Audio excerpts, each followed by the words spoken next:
In a bid to join the East African community and contribute to regional integration, the federal government and the Federal Republic of Somalia made its application in 2012. Questions concerning the state of insecurity has transformed the process to a delayed dream for our people and country, which we have sought and continue to seek harmonization.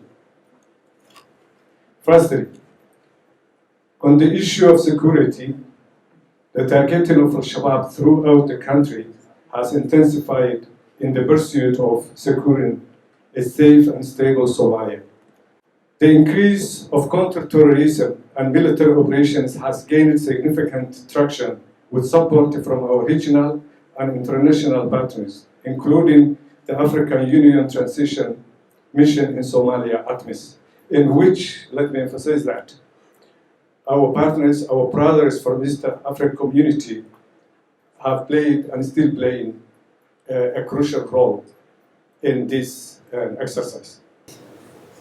I hope that this verification mission will allow all stakeholders from different sectors, such as legal, political, security, economics, productive and social sectors, representative of civil society organizations, and the private sector to discuss all issues related to the common good of Somalian people.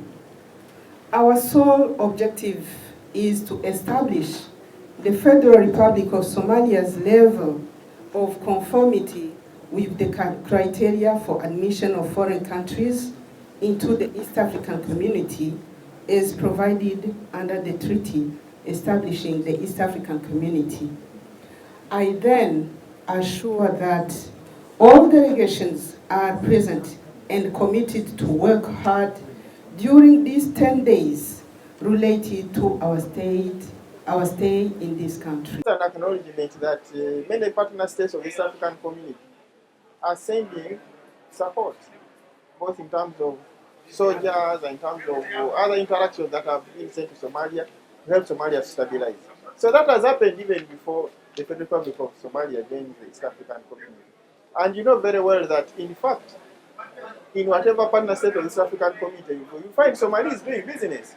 So already people are interacting, and they've been interacting for many years. The Federal Republic of Somalia, as you noted in the opening speech, shares a border with one of the East African community countries, Kenya, just one example. Federal Republic of Somalia joining the East African community means a bigger market for them. Means free movement of goods, labor, services, the right of establishment, free movement of capital.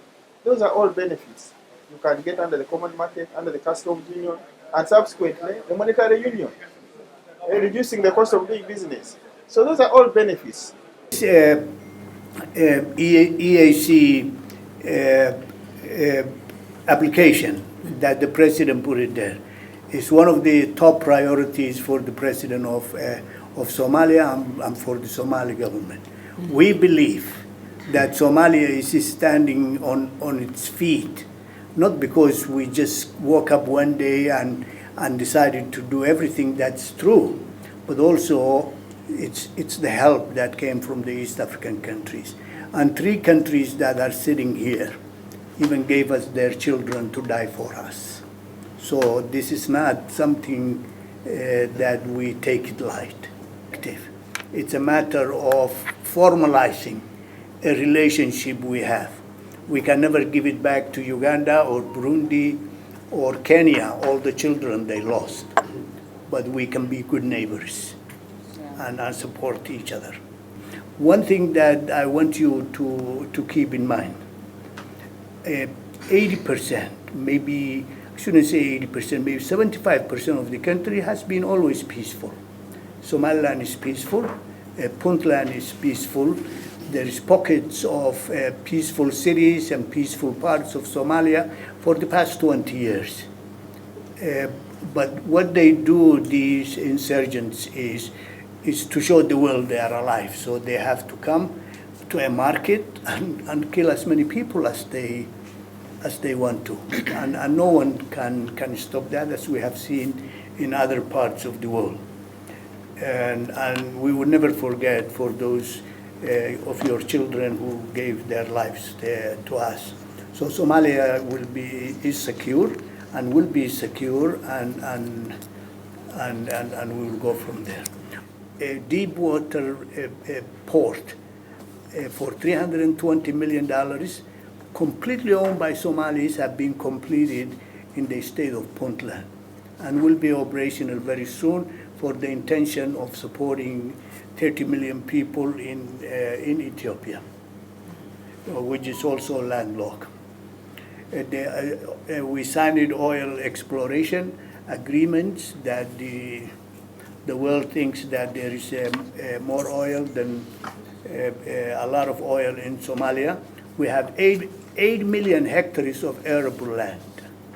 So not only we can feed ourselves, but we can feed we have always traded, and you could see that in your countries and adding value to the community. There was a 2013 study of KPMG and said that the Somali community add to the economy of Nairobi $2 billion a year.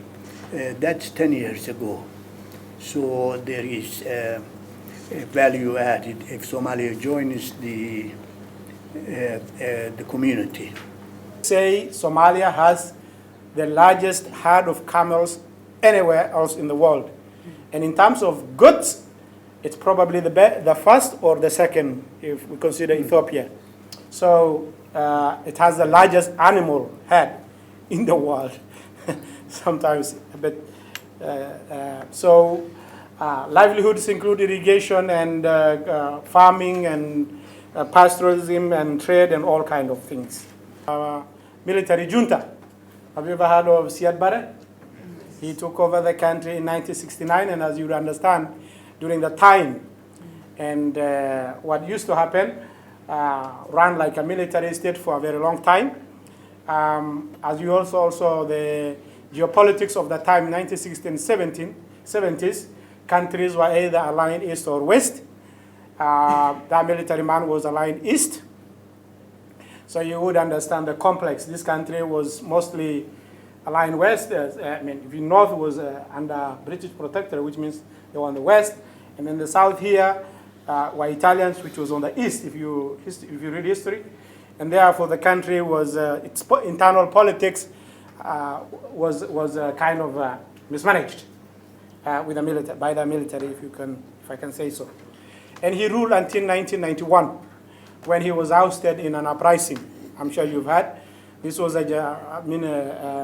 organic uprising from different parts. First time there was a formal constitution, a transitional constitution, a constitution that everybody agreed, a power sharing formula was done, and a president recognized in the world as a government recognized in Somalia was done in 2012.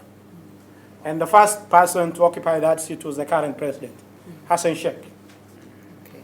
So you can understand his history goes far and cares about the country that much.